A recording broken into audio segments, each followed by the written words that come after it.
Veterans in Colorado may soon have an easier time pursuing a career in law enforcement. A bill passed out of the State House of Representatives today. Denver 7's Colette Bordelon shows how it aims to streamline the process for military police to become civilian police.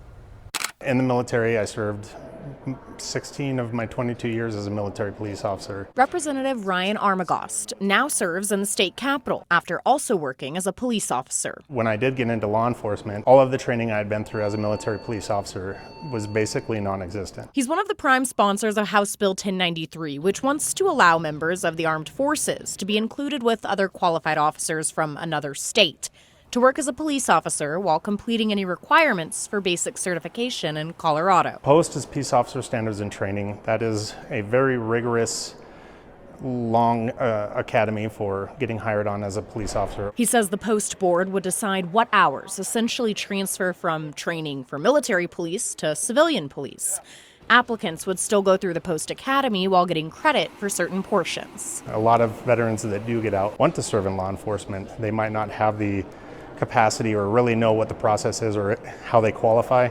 I think this will help bridge that and offer a lot more opportunities for veterans so we don't have them getting a rough transition back into civilian life. The bipartisan bill cleared the House of Representatives on Monday and now heads to the Senate. There's just some real concerns. Representative Lorena Garcia is one of 5 legislators in the House who voted against the bill. The way that the bill was written, it did not actually call for a process of recertification, of making sure that the training that police officers received in the military actually resembled what we expect in our non-military police force. The military is so disciplined. Civilians, we're not going to stand at attention when you're faced with somebody of quote-unquote authority. And so how is that going to be perceived? A study out of Florida by a law enforcement officer who has served in the military before says military police are enrolled into a basic law enforcement training program for several weeks that in many ways mirrors a civilian police academy. Another report from 2018, published by the Journal of Public Health, found veterans in the Dallas Police Department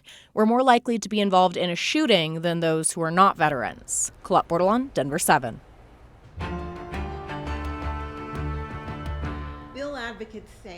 Bill advocates say this would help boost employment among veterans. According to last month's jobs report, the veteran unemployment rate was 3%. That's up half a percentage point from this time last year.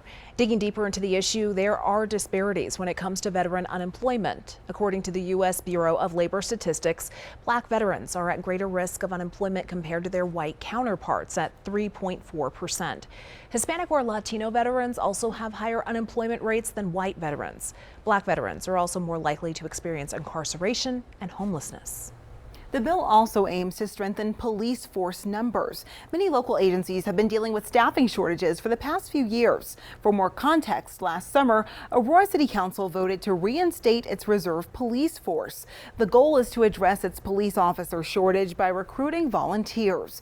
Those in the reserve force will be required to undergo peace officer training and certification, including training to carry a firearm. Reserve officers would work on a voluntary basis, meaning that they wouldn't be paid by the city. Meanwhile, in Denver, this year's budget added more than 160 new police recruits. It's the largest number of new officers in 2 decades.